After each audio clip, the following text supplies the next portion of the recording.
안녕하십니까. 비뇨기약 TV 용입니다.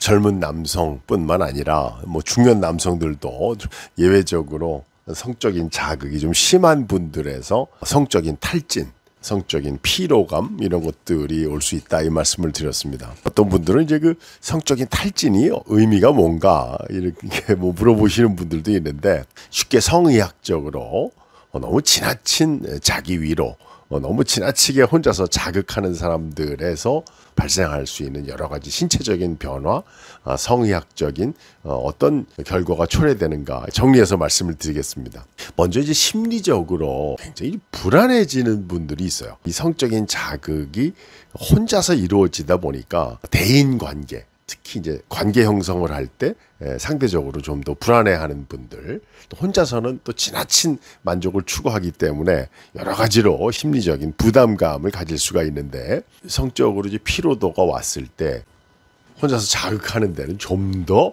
빠지게 되니까 어떤 분들은 성기에 이제 상처가 난다든지 이런 변화를 겪어서 비뇨기과 진료실을 방문했다가 자위에 대한 상담을 하게 되는 경우들이 꽤 있죠.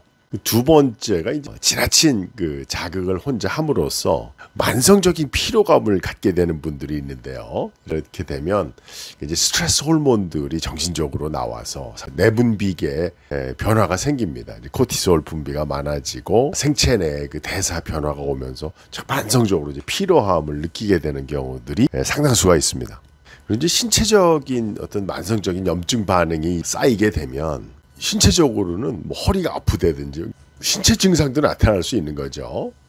그 다음에 이제 물리적으로 회음부나 사타구니, 아래쪽 골반 통증, 오래 앉아있기 불편한, 이게 뻐근한 느낌들이 자꾸 드니까 골반 저근의 근육의 경련 이런 것 때문에 다양한 증상이 올 수 있습니다. 심한 경우는 이제 고환이 많이 땡긴다라고 왔는데, 실제 이제 상담해 보면 좀 지나친 자극 때문에 그런 경우들이 있을 수 있는 거죠. 성적인 자극을 자꾸 하게 되면 성기에 대한 평소에 그런 성기의 외형적인 면도 약간은 변해서 사정하고 난 다음에 이제 위축이 오니까 평소에 자기의 그 외부 성기에 대한 감각이 조금 변화가 오고, 또 반복된 사정에 의해서 사정 감각도 예전 같지 않고 정액의 성상도 변화가 오니까 어떤 분들은 그것 때문에 비뇨기과 상담을 의뢰하는 분들도 꽤 있더라고요. 이렇게 혼자 자극의 빈도가 많아지고 그 증상을 혼자서 이렇게 고민하다 보면 그 고민이 확대 재생산이 돼서 그 증상도 점점 이제 강화 효과가 있는 거죠.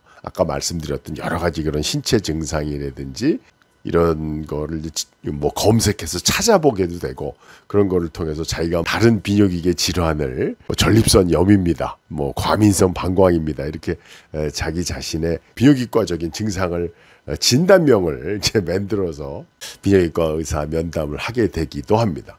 그동안에 여러 가지 비뇨기계 질환에 대해서, 또 성기능의 변화, 또 사정 기능의 변화, 이런 것들의 배경에 젊은 사람들에서의 너무 지나친 성적 자극이 문제가 됐다는 이유가 바로 거기 있는 거죠.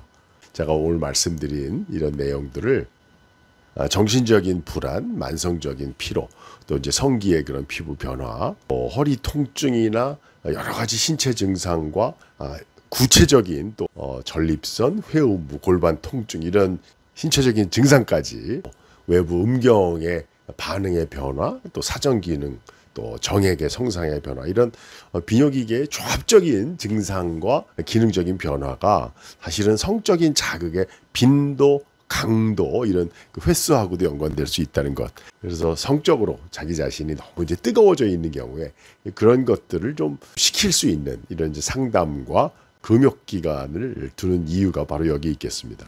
비뇨기약 TV 용이었습니다.